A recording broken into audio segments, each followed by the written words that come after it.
सभी का हमारे YouTube चैनल कंचन एजुकेशन में स्वागत है। आज के वीडियो में हम जिस टॉपिक की चर्चा करेंगे वो है डाटा, यानी कि तथ्य, अर्थ एवं परिभाषाएं। तो आज के वीडियो में हम जानेंगे कि तथ्य क्या है। सामाजिक अनुसंधान एवं सर्वेक्षण में जो है तथ्य यानी कि डाटा का जो है काफ़ी महत्वपूर्ण स्थान होता है। डाटा ही वो मार्ग है जिसकी सहायता से अनुसंधान को एक विशिष्ट स्वरूप प्राप्त हो सकता है। इसलिए अनुसंधान का इसको आधार माना जाता है। तथ्य ही यथार्थ का बोध कराता है जिससे विज्ञान का निर्माण होता है। इसी क्रम में J.H. पॉइनकियर ने लिखा है कि विज्ञान का निर्माण तथ्यों से होता है। एमिल दुर्खीम जो है समाजशास्त्र को एक स्वतंत्र एवं विशिष्ट विज्ञान बनाना चाहते थे। इस दृष्टि से उन्होंने सामाजिक तथ्य को ही समाजशास्त्र का विषय वस्तु बनाया और समाजशास्त्रियों को सामाजिक तथ्यों के अध्ययन का अनुरोध किया ताकि वो सामाजिक अनुसंधान के तथ्यों का अध्ययन करें। सामाजिक अनुसंधान में जो क्षेत्रीय अथवा प्रलेखीय आधार पर हम जो भी सूचनाएं एकत्रित करते हैं वो तथ्य यानी कि डाटा कहलाता है। सामाजिक विज्ञानों में तथ्य मूर्त भौतिक घटनाओं तक ही सीमित नहीं होते, अपितु इनमें विचार, भावना, विश्वास और मनोवृत्ति आदि तथ्यों में भी इसको सम्मिलित किए जाते हैं।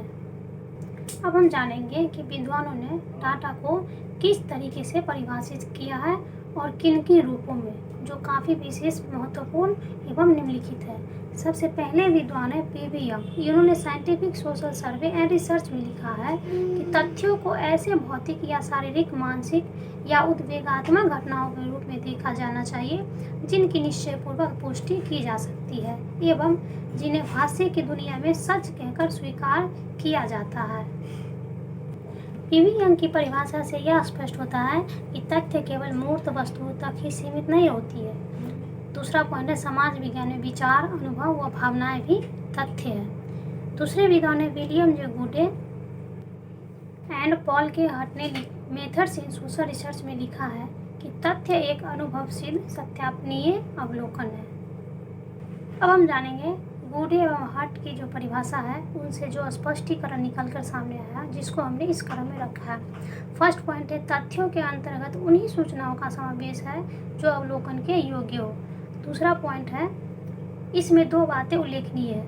अनुसंधानकर्ता जिन घटनाओं को स्वयं देखकर उन्हें अध्ययन के लिए उपयोगी समझता वे तथ्य है, और दूसरा है अनेक सूचनाएं द्वितीयक स्रोतों, अभिलेखों, डायरी व पुस्तक आदि से प्राप्त हो सकते हैं। यदि वे सूचनाएं तार्किक रूप से अवलोकन योग्य हैं तो उनका संग्रह ही तथ्य है। तीसरे विद्वान है जॉन गाल्टो। इन्होंने theory and methods of social research में लिखा है कि सामाजिक अध्ययनों में तथ्य संकलन का तात्पर्य केवल उन्हीं तथ्यों को एकत्रित करने से है जिन्हें अवलोकन के द्वारा प्राप्त किया जा सके। ये तथ्य चाहे दृश्य हो अथवा निहित। इस परिभाषा से स्पष्ट होता है कि सामाजिक विज्ञानों में तथ्य हमारी अवलोकन करने की चेतना पर निर्भर होती है। उपर्युक्त परिभाषा और वर्णन के आधार पर कहा जा सकता है कि सामाजिक अनुसंधान में तथ्य से हमारा तात्पर्य वैश्विक एवं अवलोकन योग्य प्रत्युरों से है जो पहले से आलेखित है या जिनका आलेखन अनुसंधानकर्ता स्वयं अपने अनुसंधान में के दौरान करता है। तथ्य अनुसंधानकर्ता के मन की उपज नहीं है बल्कि यह वस्तुपरक आंकड़ों के रूप में उपलब्ध होते हैं। तथ्यों की उपयोगिता उसकी विश्वसनीयता एवं उपयुक्तता पर निर्भर करती है। तो आज का हमारा टॉपिक था डाटा, जिसके मीनिंग एंड डेफिनेशन की चर्चा हम किए हैं, जिसके अंतर्गत हमने तीन विद्वानों के विचारों को बतलाने का प्रयास किया है। पहले विद्वान थे P.V. यंग, दूसरे थे विलियम जे गुडे एंड पॉल के हट तथा तीसरे विद्वान थे जे गाल्टो। इन तीनों की परिभाषाओं के आधार पर बतलाया गया है कि तथ्य क्या है और उनकी परिभाषाएं क्या है और किस रूप में यह सामाजिक अनुसंधान में काफ़ी महत्वपूर्ण होती है, क्योंकि सोशल रिसर्च में डाटा ही वो मार्ग है जिसकी सहायता से जो है अनुसंधान को एक विशिष्ट स्वरूप प्राप्त होता है। इसलिए इसको जो है डाटा को अनुसंधान का आधार माना जाता है। तथा जिसके आधार पर शोध की संपूर्ण प्रक्रिया निर्भर करती है।